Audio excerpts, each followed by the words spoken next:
Rolling. All right, Shalom.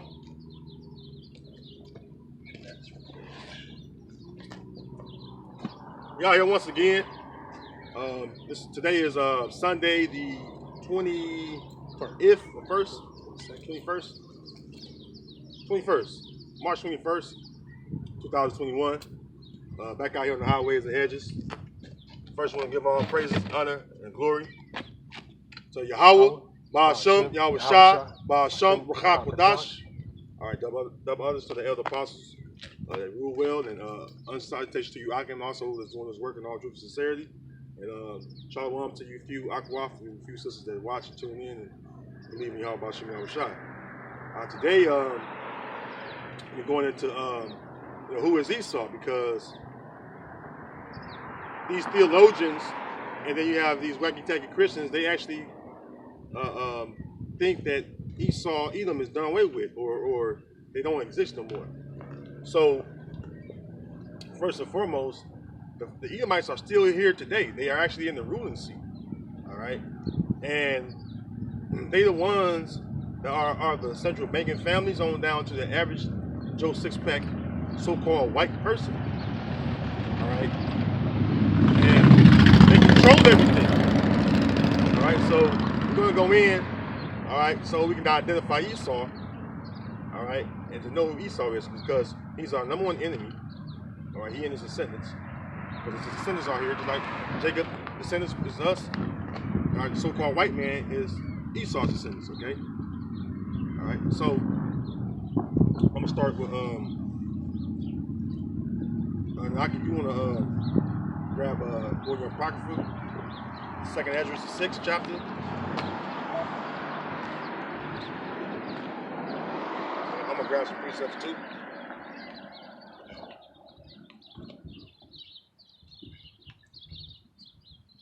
Second Ezra 6 and I believe 6 or 7. I'm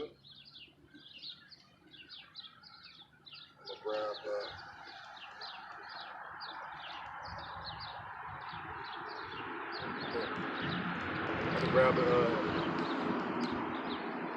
Genesis. I'm gonna go with a few precepts. Let me know what you got there. Got it. You got it? Read what you got. Verse 6 to 7. See what it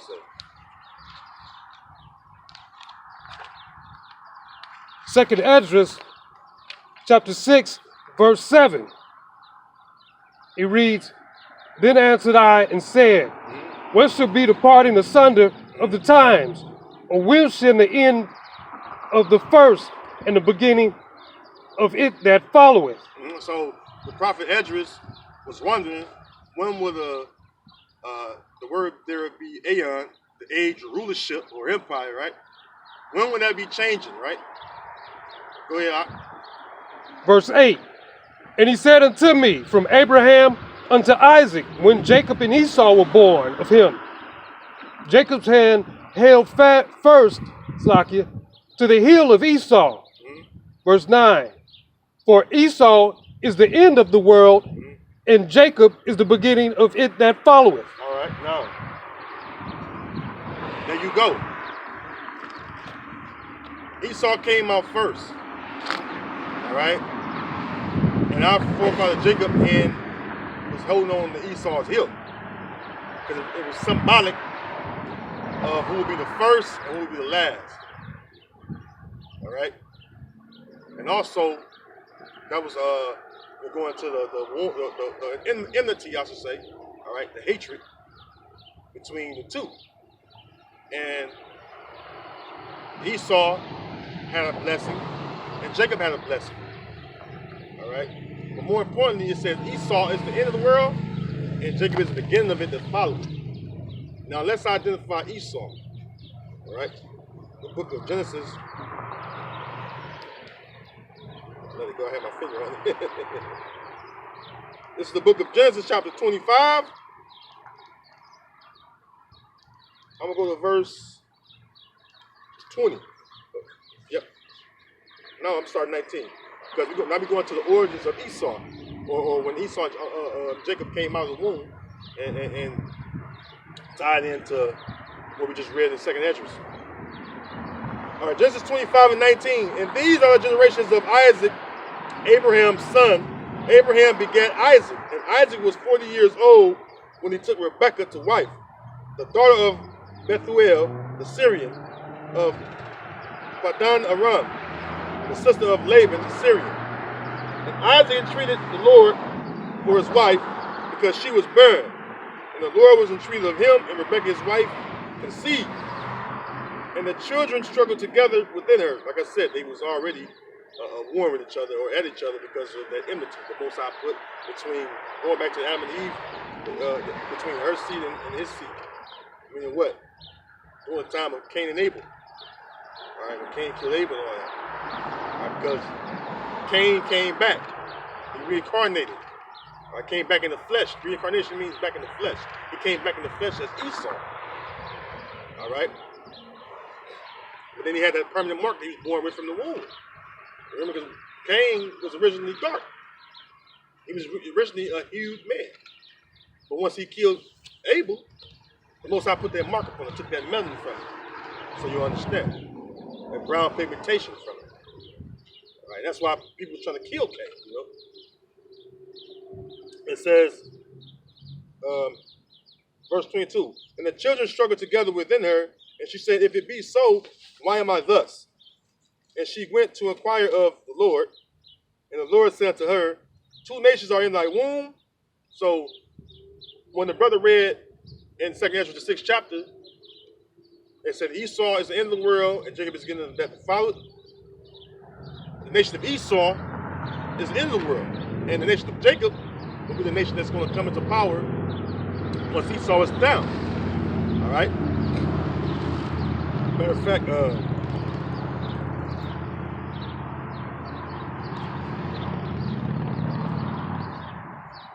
another precept too. Let me grab this one as well. Use my digital sword and my paper sword today. You holding something out? No. Okay. Let me grab this precept real quick. I'm gonna bring out a precept that goes right hand in hand with that, because the Most High is the one that sets up a nation. All right? And he's the one that brings the nation down. All right? Matter of fact, grab Daniel 4:17, please.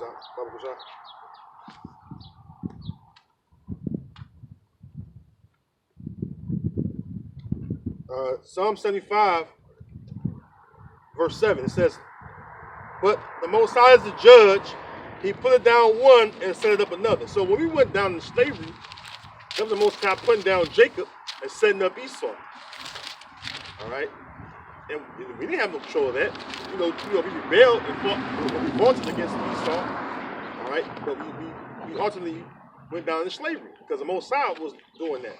All right? Because he's the one in control. All right? He's the one that sets up a nation and brings that nation down with destruction. All right? Just like right now. All right? Esau's nation is going down. His rulership is going down. And we're coming up. That's why we gathered here on the highways and hedges. You know, Ezekiel, the 37th chapter, you see. All right? Read what you got up. You say Daniel 4. 17, yeah, come on. This matter is by the decree of the watchers. Salakia. Daniel 4, verse 17. This matter is by decree of the watchers, and the demand by the word of the holy ones, to the intent that the living may know that the Most High ruleth in the kingdom of men, and giveth it to whomever he will, and setteth up it to basis of men. The basis of men. All right, so the Most High, point is the Most High, all right, is the judge. He put down one and set up another. He ruled in the kingdom of men, right? And give it to whomsoever he will. All right? So when Esau came to power, that's the Most High's doing. All right, it's time for you to rule. All right, also, Esau is the wicked. That links up with 2nd Thessalonians. All right? You'll have to grab it, but you want to. That's cool. All right? That links up with 2nd Thessalonians. All right?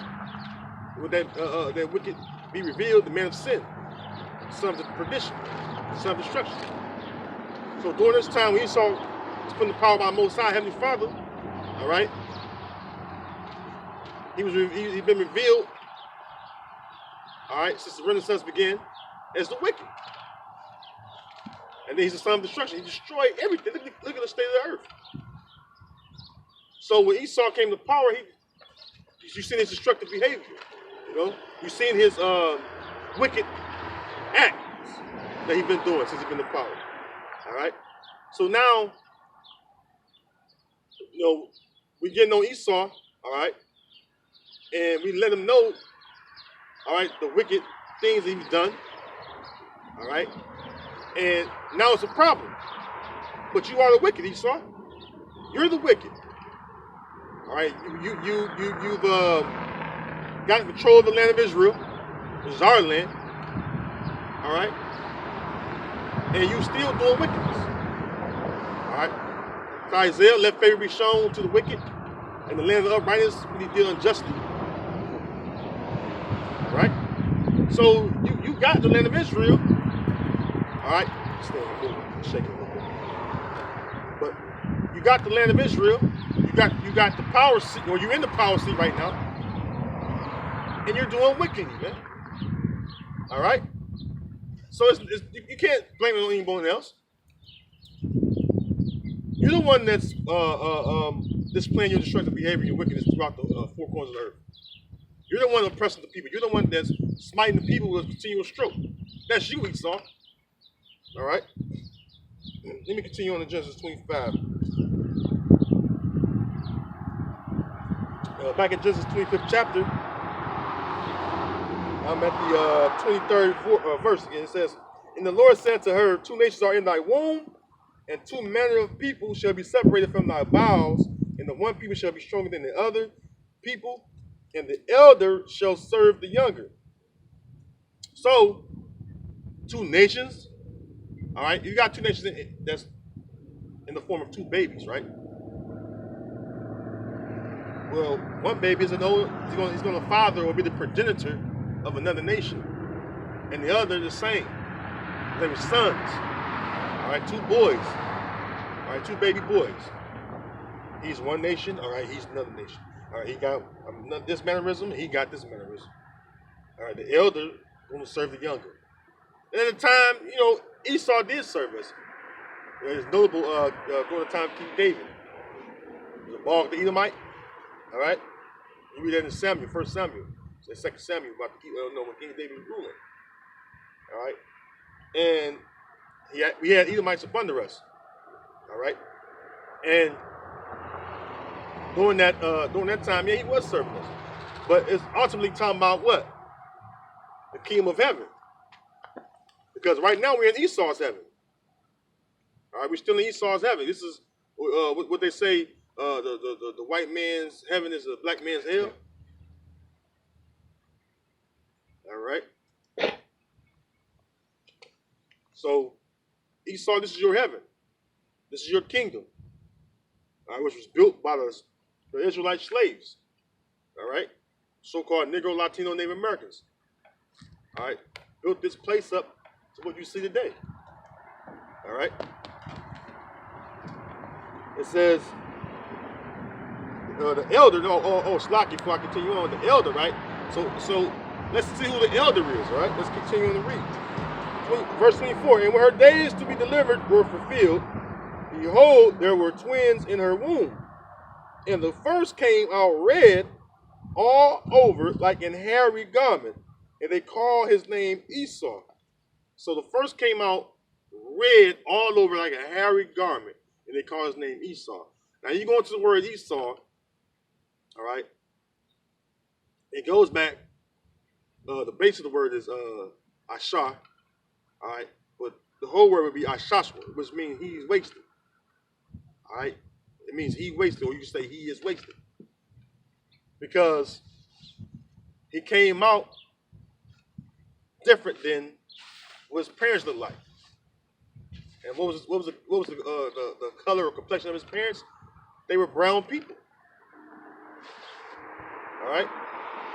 But he came out red because he didn't have that brown pigmentation. All right? You holding something up? Yeah. And it's noticeable to mention that we have a description of the assailant. You know, that's what color is meant to serve. You know, we don't classify them by race or color, but the color is the physical description, so that you know who you're looking at. Just like in a movie, you know, they use the physical characteristics to help you identify the characters between who's the protagonist and who's the antagonist. Well, in the Most High's story, Esau is the one in red. So Esau came out red. You know, when you lack brown pigmentation, all right, or hue, all right, well, the blood shines forth through your skin. You know, and we learn in school, all right, that the blood is not red, all right, before oxygen hits. But when oxygen hits it, it turns red. You go from blue to red. So when you see a so-called white person, whether they're happy, sad, or mad, they look different shades of red. And they're hairy. You know, Esau is hairy, man. These devils is hairy, man. That's why he's like to shave so much. You know, Jake, we grow hair, but not like Esau. Shit, Esau, man. Esau, like, you got a whole nother layer of skin. Fur. That dog is furry. Like a baby bear. How much hair be on it? Chimpanzees. So, you're red and you're hairy. Right? The nerve of them to call us red. Yeah, right, they're right. You know, because we paint our face red for different things, you know, doing gatherings and, you know, stuff like that. Wartime, certain, you know, things in case of wartime. Doesn't mean you're literally red because of your skin. Come on, man. You serious, man? We're red. I mean, come on, Esau. Now, granted, you do have some Gadites, and even you know, other tribes as well, you know, that look like Esau. When you trace their lineage, the ones that know their lineage, they go back to Israel. Just like you got some Edomites that's among Jake, and they got darker over time. When you trace their lineage, talking about the men, you know, the bloodline, the pedigree is through the men. Right? So trace it back and go back to the Edomite, so-called white slave master, right? So you understand. We got what's his name? Jussie. The one that was in the news from Power. Jussie. The Empire guy, Jussie Smollett. Yeah. He's a Edomite that's confused for a Jake. Oh, they are? Yeah, his father's Amalekite. Yeah, I didn't even know that. I'm gonna pull it up and look that up, you know, because man, that's crazy. He got the sister, and his sister in that one show, Underground. I'm not sure of. Yeah, I think he got a sister, the Smollett, she light skin. Light skin, she could play Harriet Tubman in the Underground. Okay. I think it's his sister. That's his sister. I think it's his sister. They got the same father. They all got the same father. But you got some Jacob among the Amalekites too. Yes, sir. Yes, sir. That could pass for an Amalekite. So you know that's why you gotta test the spirit. Yeah. You know, because skin color is really general. You know, that's why we don't play the race game. Yeah, you know, it's not about race, and we're not racist. Right. You know, we got the description. Well, we generally go by. We are racist as far as we are for our own people. We are for our own people. In that sense, remember, right. There's different definitions of racist. Right. So you are for your own people. Right. That's for your understanding. Good. You know, you ever look at the word racist? Yeah, it's about 6 or more different meanings or definitions to that word. and one who's for his own people. I'm for the nation of Israel. Hey, you put it like that. Most Because definitely. everyone's racist. It's just when people see what happened, you are. It's just you didn't know all the meanings of it. I had to learn that too. You all learn it. But when you learn the different definitions, the meanings to the word, the English language is vast with different definitions. The meanings to one word. True that. It's like that. You gotta look the word up and get a whole understanding. And that's why we look up words. Going to the etymology of words. You know what I mean? So, but what the brother was saying was right on. There is color description in the Bible, even though we don't base things off that. But when for edification's sakes, all right, when that topic or subject matter come up, for edification's sakes, we bring out the color descriptions because the Bible is very color descriptive. You know what I'm saying? So, that's for you Edomites out there that don't believe that the Lord is a so-called black man and Heavenly Father is a so-called black man. And the children of Israel are the so-called black and brown people, right? It's for you devils, man. Because you always perpetrated that the Lord was a so-called white man since we've been down to slavery. Since you came to power, when the Most High set you up in power, you painted the Messiah and the angels and the children of Israel as if they were so-called white people.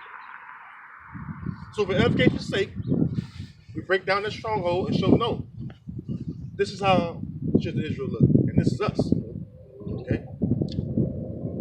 You got something you want to add?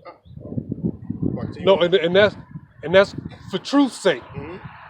Come. Skin color is not a big thing, and they want to use this whole racist thing to demean us, but that's not even where we going with it. Everybody got a right to know, and if Esau's butthurt because he's the bad guy in this script, then amen, that's what it is. Yeah, so be it. So be it. As you said, edification's sake, truth's sake. Deal with it, Esau. Verse 26. And after that came his brother out, and his hand took hold on Esau's heel. And his name was called Jacob. And Jacob, the word there in the last one for Josh, or the ancient Paleo Hebrew, would be Yaquab, which means to supplant or to get over, right? So Jacob came out and held on Esau's heel. So Esau came out first, that would make him the elder son.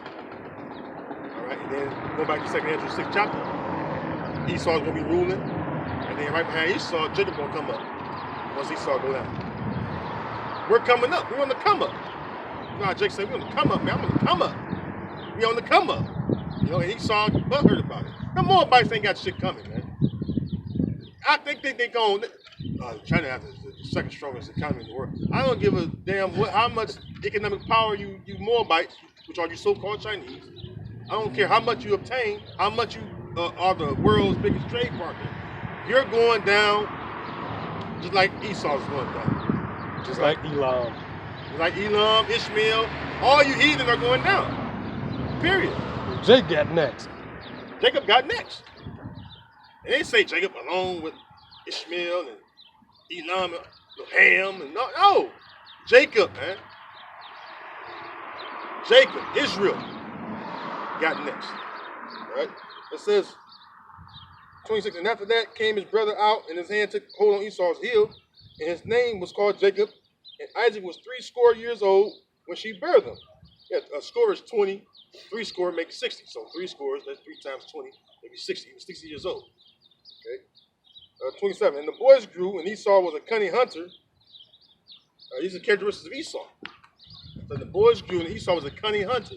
Now, it's well-known fact that so-called white man loves to hunt. We don't like to hunt.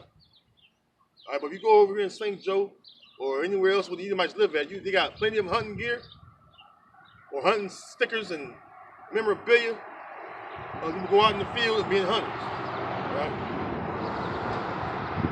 That's a fact, well-known fact. They wear the hunting little camouflage hats all the time with a little deer design on it. They go to Cabela's a lot. Is Cabela's, is it? I might be wrong. Yeah, that's the one. Dick's Sporting is good. Get their little hunting stuff. And they ready. And I'm gonna go out here and get me a couple of those bucks out there. They're getting pretty nice size out there. They love it, man. I'm telling you, I just talked about this a while ago. When hunting season come around, oh man, it's like that's Like Christmas for that one. yeah. That's Esau's real Christmas or New Year's, 4th of July. You know? Real talk. I'm ready. Take the kids hunting, the wife hunting, put the buck on the back of the pickup truck or two. Mm-hmm. Or I go out and visit my cousin. He out, country part of the countryside. Way out in no man's land, I call it. You see him, man, deers hanging up. Out in them parts, they can freely hunt. So you go out there, man, they can fucking deers hanging. You can see them. They got like a little hut. They build like a little hut. And it'd be about 10 feet tall, 15 feet tall. And then it's just a hut. Like a hut, like that hut right there. And they got little hooks and shit, like a butcher market. And they cut them open, cut them out, and they let it hang out, let the blood drip out on that. Some of them be skitting already. Some of them have the firm tip, they be hanging, you know what I mean?